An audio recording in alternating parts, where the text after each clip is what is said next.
ধরেই ইসরায়েলে তাণ্ডব চালালো ইরানি মিসাইল।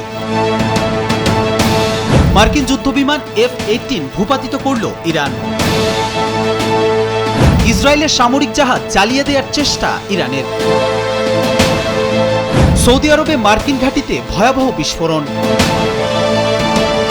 ইরানে ট্রাম্পের চূড়ান্ত হামলার গোপন পরিকল্পনা ফাঁস। হরমুজ প্রণালী নিয়ন্ত্রণে ইরানের নতুন কৌশলে বেকায়দায় ট্রাম্প।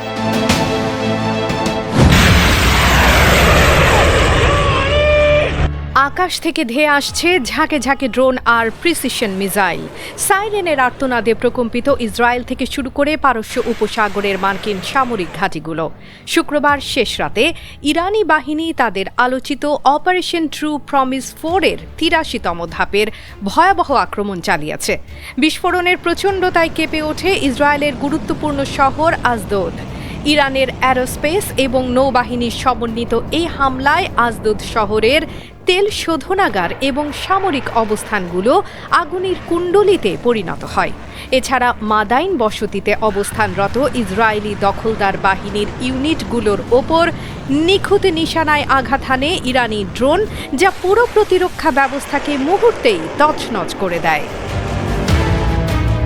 তবে এবারের অভিযানের মূল লক্ষ্যবস্তু কেবল ইসরায়েল ছিল না, বরং এই আগুনের আঁচ সরাসরি লেগেছে পেন্টাগনের গায়েও। ইরান বিবৃতিতে জানানো হয়েছে, আল ধাহফরা এবং আল উদেইদের মতো হাই প্রোফাইল মার্কিন সামরিক ঘাঁটিগুলোতে একের পর এক নির্ভুল ক্ষেপণাস্ত্র আঘাত এনেছে। এমনকি মার্কিন সামরিক গোয়েন্দা তথ্য বিনিময় কেন্দ্র এবং যুদ্ধ বিমানের জ্বালানি ডিপোগুলোকেও মাটির সাথে মিশিয়ে দিয়েছে ইরানের দীর্ঘ পাল্লার মিসাইল। সবচেয়ে বড় ধাক্কা এসেছে কুয়েতের আলী আল সালেম ঘাঁটিতে। সেখানে ড্রোন এবং কার্গো বিমানের মেইনটেনেন্স হ্যাঙ্গারগুলো ধ্বংসের পাশাপাশি বাহরাইনের শেখ ইসা ঘাঁটিতে থাকা মার্কিন প্যাট্রিয়ট ক্ষেপণাস্ত্র প্রতিরক্ষা ব্যবস্থার মেরামত কেন্দ্রগুলো এখন শুধুই ধ্বংসস্তূপ। ইরানের দাবি অনুযায়ী এটি ছিল একটি পরিপূর্ণ সফল মিশন, যা মার্কিন সামরিক অহমিকা ধূলিসাৎ করে দিয়েছে। ইরানি সশস্ত্র বাহিনীর মুখপাত্র ব্রিগেডিয়ার জেনারেল আবুল ফজল শেকারচি সরাসরি রাষ্ট্রীয় টেলিভিশনে এসে মার্কিন বাহিনীকে কাগুজে বাঘ বলে উপহাস করেন।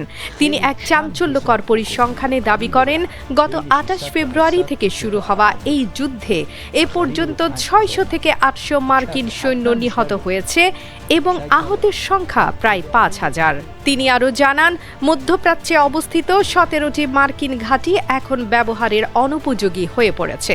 এদিকে যুক্তরাষ্ট্রের প্রভাবশালী পত্রিকা নিউ ইয়র্ক টাইমসের এক প্রতিবেদনেও পরিস্থিতির ভয়াবহতা ফুটে উঠেছে। প্রতিবেদনে জানানো হয়েছে, ইরানের অব্যাহত হামলার মুখে মধ্যপ্রাচ্যের বড় বড় মার্কিন ঘাঁটিগুলো এখন বসবাসের অযোগ্য হয়ে পড়েছে। প্রাণ বাঁচাতে মার্কিন সেনারা এখন বিশাল সব ঘাঁটি ছেড়ে সাধারণ হোটেল বা অফিস বিল্ডিংয়ের মতো জায়গায় গিয়ে আত্মগোপন করছে। কুয়েত, কাতার, বাহরাইন এবং সৌদি আরব মার্কিন সামরিক পরিকাঠামোর যে ব্যাপক ক্ষতি হয়েছে তা যুক্তরাষ্ট্রের কমান্ড অ্যান্ড কন্ট্রোল সিস্টেমকে কার্যত অকেজো করে দিয়েছে। রাডার স্টেশন এবং যোগাযোগ ব্যবস্থা ধ্বংস হওয়ায় মার্কিন সেনারা এখন বিচ্ছিন্নভাবে কাজ করতে বাধ্য হচ্ছে। মধ্যপ্রাচ্যের এক সময়কার সুরক্ষিত ৪০,০০০ সৈন্যের শক্তিশালী ব্যূহ এখন খণ্ডবিখণ্ড। যুদ্ধ পরিস্থিতি এতটাই চরমে পৌঁছেছে যে অনেক মার্কিন সৈন্যকে মধ্যপ্রাচ্য থেকে সরিয়ে ইউরোপে পাঠিয়ে দেওয়া হয়েছে।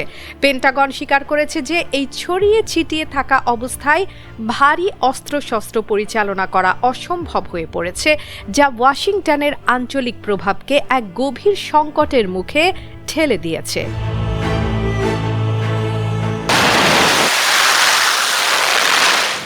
মধ্যপ্রাচ্যে চলমান উত্তেজনার মধ্যেই মার্কিন যুদ্ধবিমান ভূপাতিত করার দাবি করেছে ইরান। দেশটির রাষ্ট্রীয় গণমাধ্যমের বরাতে জানানো হয়েছে, ইসলামিক রেভলিউশনারি গার্ড বাহিনী বা IRGC একটি মার্কিন F-18 যুদ্ধবিমানকে সফলভাবে লক্ষ্যবস্তুতে আঘাত করেছে।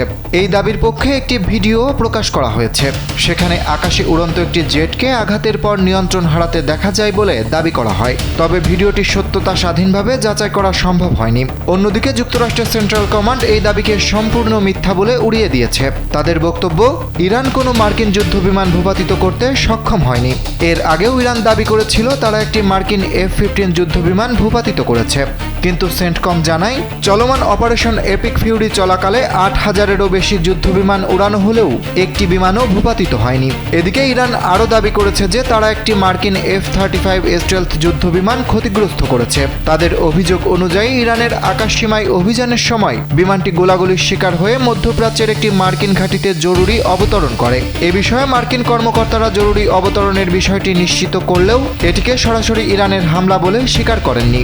ইসরায়েলের বিভিন্ন সামরিক জাহাজ এবং যুদ্ধবিমানের জ্বালানির ট্যাঙ্কে হামলার দাবি করেছে ইরান। বৃহস্পতিবার ভূমধ্যসাগরের জাহাজ এবং ইসরায়েলের হাইফা বন্দরে ওই তেলের ট্যাঙ্কে হামলা চালানো হয় বলে জানিয়েছে IRGCর মুখপাত্র। লেফটেন্যান্ট কর্নেল ইব্রাহিম জোলফাকারীর বরাত দিয়ে ইরানের রাষ্ট্রীয় সংবাদ মাধ্যমের খবরে বলা হয়েছে, ইরান সব আগ্রাসনকারী এবং অশুভ শক্তির উৎসকে শক্তিমত্তার সঙ্গে লক্ষ্যবস্তুতে পরিণত করতে দৃঢ় প্রতিজ্ঞ।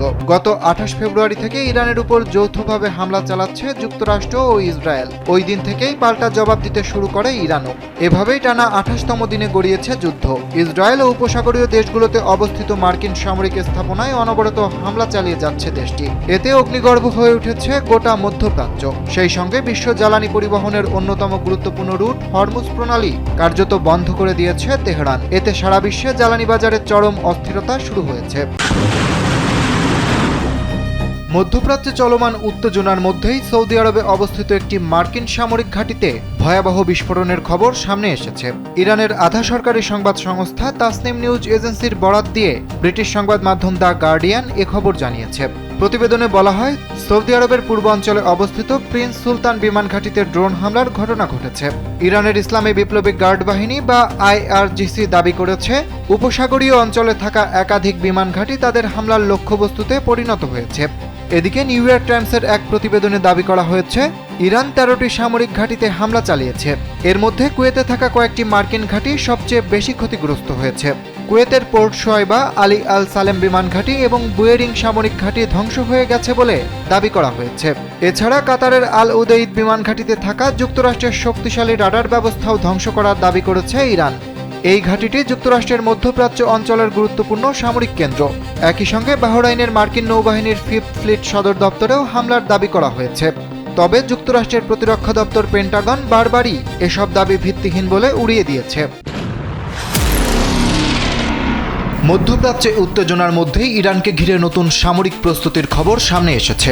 যুক্তরাষ্ট্রের প্রেসিডেন্ট ডোনাল্ড ট্রাম্প শান্তি আলোচনার পাশাপাশি ইরানে চূড়ান্ত হামলার প্রস্তুতি নিচ্ছেন বলে জানিয়েছে যুক্তরাষ্ট্র ভিত্তিক সংবাদ মাধ্যম অ্যাক্সিওস। প্রতিবেদনে বলা হয়েছে, তেহরান ও ওয়াশিংটনের মধ্যকার শান্তি আলোচনা ব্যর্থ হলে বড় ধরনের সামরিক অভিযানের পথে যেতে পারে মার্কিন বাহিনী।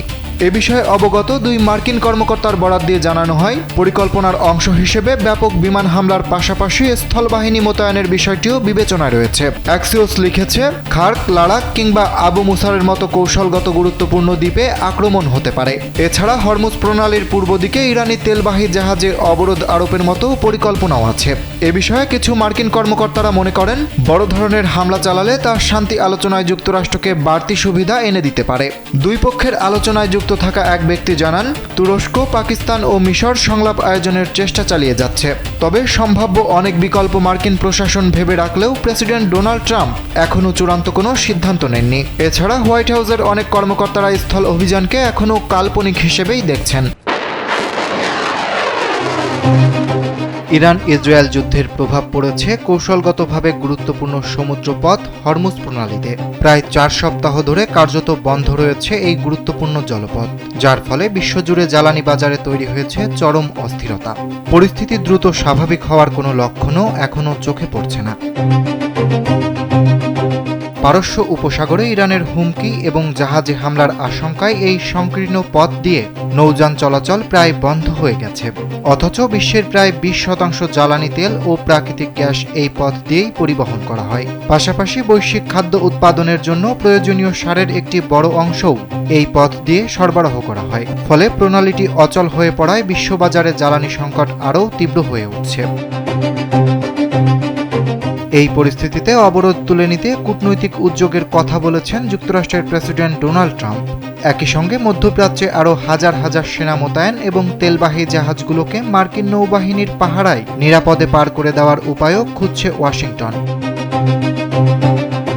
তবে এই পরিস্থিতিতে এখনও ইরানের অবস্থান তুলনামূলকভাবে শক্ত।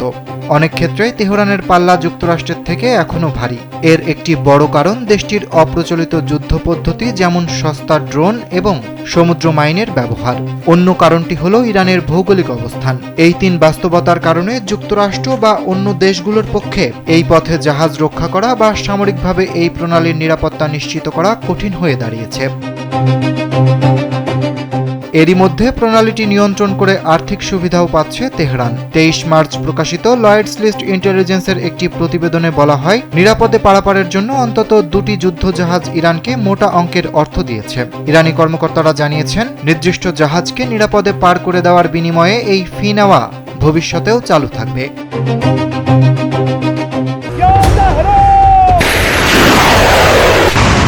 যুদ্ধের ময়দানে কামানের গোলার চেয়েও ভয়ঙ্কর হয়ে উঠেছে ফলস ফ্ল্যাগ বা ছদ্মবেশী হামলার আতঙ্ক। ইতিহাস সাক্ষী, রোম পুড়িয়ে যেমন খ্রিস্টানদের ওপর দোষ চাপানো হয়েছিল, কিংবা 1962 সালে কিউবাকে ফাঁসাতে CIA নিজেই হামলার ছক কষেছিল, 2026 সালের এই যুদ্ধেও ঠিক একই কৌশলের গন্ধ পাচ্ছে তেহরান। ইরানের দাবি, তাদের শত্রু রাষ্ট্র ইসরায়েল নিজেই বিভিন্ন দেশে হামলা চালিয়ে দোষ চাপাচ্ছে ইরানের ওপর। যুদ্ধের প্রথম সপ্তাহেই সৌদি আরবের আরামকো তেল শোধনাগার এবং রিয়াদের মার্কিন দূতাবাসে ঝাঁকে ঝাঁকে ড্রোন আছড়ে পড়ে। বিশ্ব যখন তেহরানকে কাঠগড়ায় তুলছে, তখন ইরানের পররাষ্ট্র মন্ত্রণালয় সাফ জানিয়ে দিয়েছে এই হামলা তারা করেনি। তাদের দাবি, আরব দেশগুলোর সাথে ইরানের সম্পর্ক চিরতরে বিষিয়ে দিতেই মোসাদ এই শয়তানি চাল চেলেছে। সবচেয়ে চমকপ্রদ তথ্যটি হল, ইরান দাবি করেছে এই ড্রোনগুলো বিদেশ থেকে আসেনি, বরং ইরানের ভেতরেই মোসাদের গভীর নেটওয়ার্ক রয়েছে। তেহরানের গোয়েন্দাদের ধারণা, ইরানেরই কোনো নির্জন প্রান্তে গোপন গুদামে ড্রোন এবং অস্ত্র মজুত করে রেখেছে ইসরায়েলি এজেন্টরা। নিজেদের মাটি ব্যবহার করে প্রতিবেশী দেশে হামলা চালিয়ে ইরানকে একঘরে করাই তাদের মূল লক্ষ্য। গত 4 মার্চ তুরস্কের আকাশে একটি ব্যালিস্টিক মিসাইল ভূপাতিত করে ন্যাটো। তুরস্কের মতো বন্ধুপ্রতিম রাষ্ট্রের ওপর ইরান কেন হামলা চালাবে? এই প্রশ্নই এখন বড় হয়ে দাঁড়িয়েছে। তেহরান এই হামলার দায় অস্বীকার করে তুরস্কের সঙ্গে যৌথ তদন্তের প্রস্তাব দিয়েছে। সমালোচকদের মতে, আঙ্কারাকে যুদ্ধে টেনে আনতেই কোনো তৃতীয় পক্ষ এই প্ররোচনা দিয়েছে। 9 মার্চ বাহরাইনের সিত্রা এলাকায় ভয়াবহ বিস্ফোরণ ঘটে। মার্কিন সেন্টকম সাথে সাথে ড্রোন হামলার জন্য ইরানকে দায়ী করে। কিন্তু ওপেন সোর্স ইন্টেলিজেন্সের বিশ্লেষণে উঠে এসেছে অন্য এক চাঞ্চল্যকর তথ্য। গবেষকদের দাবি, কোনো ড্রোন নয়, বরং 7 কিলোমিটার দূরে থাকা একটি মার্কিন প্যাট্রিয়ট মিসাইল ব্যাটারি থেকেই সম্ভবত ওই মিসাইলটি ছোড়া হয়েছিল। সবচেয়ে বড় রহস্য তৈরি হয়েছে ভারত মহাসাগরের দিয়াগো গার্জিয়া দ্বীপের মার্কিন ব্রিটিশ ঘাঁটিতে হামলা নিয়ে। ইরানের দীর্ঘ পাল্লার মিসাইল খুররাম শার 4-এর পাল্লা মাত্র 2000 কিলোমিটার, কিন্তু দিয়াগো গার্জিয়া তার দ্বিগুণ দূরত্বে অবস্থিত। যদি ইরান সেখানে হামলা করে থাকে, তবে লন্ডন বা প্যারিসও এখন তাদের নাগালে। ইরান বলছে, ব্রিটেনকে যুদ্ধে নামানোর অজুহাত খুঁজতেই ইসরায়েল এই মিথ্যা প্রচার চালাচ্ছে। আধুনিক হাইব্রিড যুদ্ধে সত্য আর মিথ্যার সীমানা মুছে গেছে। একদিকে মোসাদের সূক্ষ্ম গোয়েন্দা জাল, অন্যদিকে ইরানের কৌশলী অস্বীকার। এই দুইয়ের মাঝে বিশ্ব এখন এক চরম অনিশ্চয়তার মুখে। সত্য উদ্ঘাটনে হয়তো কয়েক বছর সময় লাগবে, কিন্তু ততদিনে এই ফলস ফ্ল্যাগ যুদ্ধের মানচিত্র বদলে দিতে পারে চিরতরে।